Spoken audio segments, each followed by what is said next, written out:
Welcome back, Brian. You are listening to a chat with Dr. Brian Walker. I'm David the Behaviorist, and today, Brian, I'm going to ask you about something that's really important. Last week we talked about values. Now, human beings always link their values to their feelings.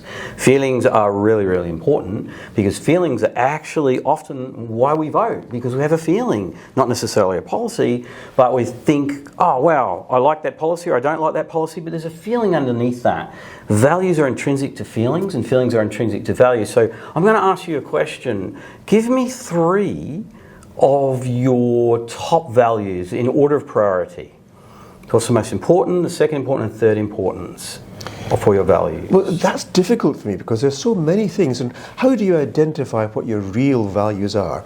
I ask my patients this. Okay. Tell me what your values are. And they give me an idea. And I say, right, now let's work out what's a real value. First question is, tell me where you spend your money. What's coming out of your wallet? Because where you put your money is where your real values are. And the next one is, tell me where you spend your time. Show me your diary. Because when I know where you go, what you do with your time, that's your values. Okay. So if I look at that myself, what are my values? Well, the where I spend my time actually is engaging with people about the topics of politics, really.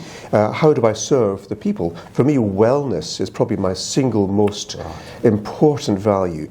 Not just my wellness, but actually your wellness, society's wellness, and the world's wellness. And that leads into the whole area of, say, not just the economy, but also the ecology. How is the world surviving? This blue planet we've got, you look at it from space.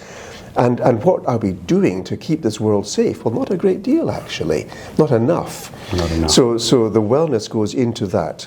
Another value I would have, I hate being lied to.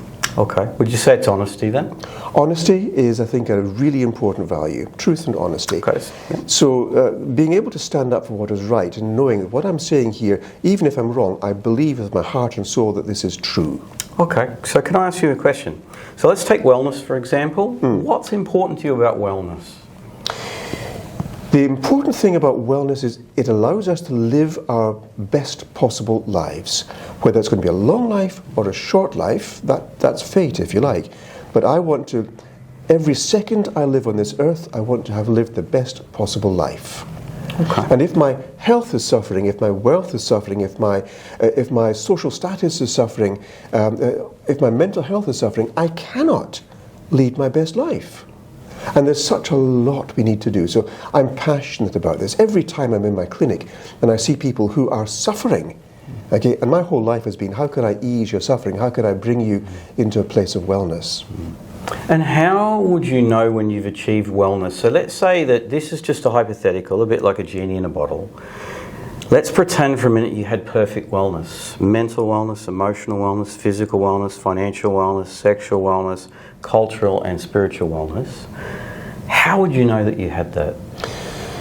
Well, the first thing is to realize there's not the absence of disease. For example, if I'm limping because of my hip, because I shortened my leg, am I then permanently unwell? Look, it's a bit of discomfort. There is pain at times.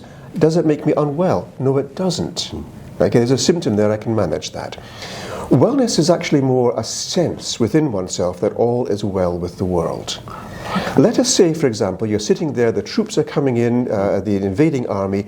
Let's take the Second World War and you're Jews sitting in Poland there and they're coming in. Are you well? No, you are not. But the extent to which you can control that, I'm going to pack up, going to leave before they arrive, I'm taking charge, I'm now in a bad situation. It's not an enjoyable situation, but I'm in charge, I'm taking the direction, I am well. And even if I get caught and shot, I have done the best I could. So it's not the situation, it's how am I dealing with it. It's important. And all those areas, it's so important. It's really quite subtle, isn't it? It's very subtle, that's why I'm drilling down. So how would you know, for example, what would tell you that you were doing your best thing in relation to wellness? What would tell you that you're doing the thing that's important? How would you know that? Given that example you just gave. Well, it's a sense of feeling. If I can look at this and still smile, then I'm well. Mentally, physically. All that. Let's take for example someone who is dying. Okay. I've seen a lot of people die, and some people are unhappy the whole time. It's just everything's a problem. They're complaining. That's a very sad death. Others are looking at this and they're saying goodbye to their family, to their loved ones, to their friends, and they're enjoying every last breath because this is a good life. And yes, I'm saying goodbye, but I'm going to see you again. Absolutely. Okay, I'm comfortable in this. We've all got our time here, and I'm at peace. And this is the thing here. Am I at peace with what's going on? If I'm at peace, if I've only got $10 to my name, but I'm at peace, okay, it's very different from I've got $10 billion, but I am not at peace. You're not well. So they don't have wellness. Yeah. So is it possible from what you're saying, because I'm understanding through my lens, that wellness is a feeling, and it's a feeling of possibly purpose, and it's a feeling of being okay and at one with oneself. Would that be possible? That's certainly possible. It's a meaningless life, I think, is a life without wellness. Absolutely. And, you know, how would you know that you absolutely had wellness? So you've gone through all the criteria.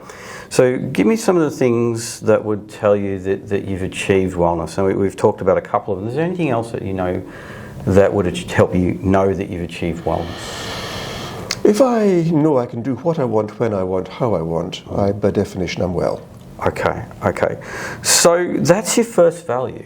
Now your second value, it was honesty, or what's your word for it? Because I don't want to use mine. What's your word for it? Honesty, truthfulness, uprightness, doing the right thing. Yeah, honesty is good. What's important to you about honesty? That we look at situations and recognise what they are for what they are. Okay. And how would you know when you've achieved honesty? Difficult to say, because one person's perception is different from another. Let's take, for example, the question about are we dealing honestly with the refugee situation? Very different opinions about that. How are we honestly looking at the situation? It goes much deeper.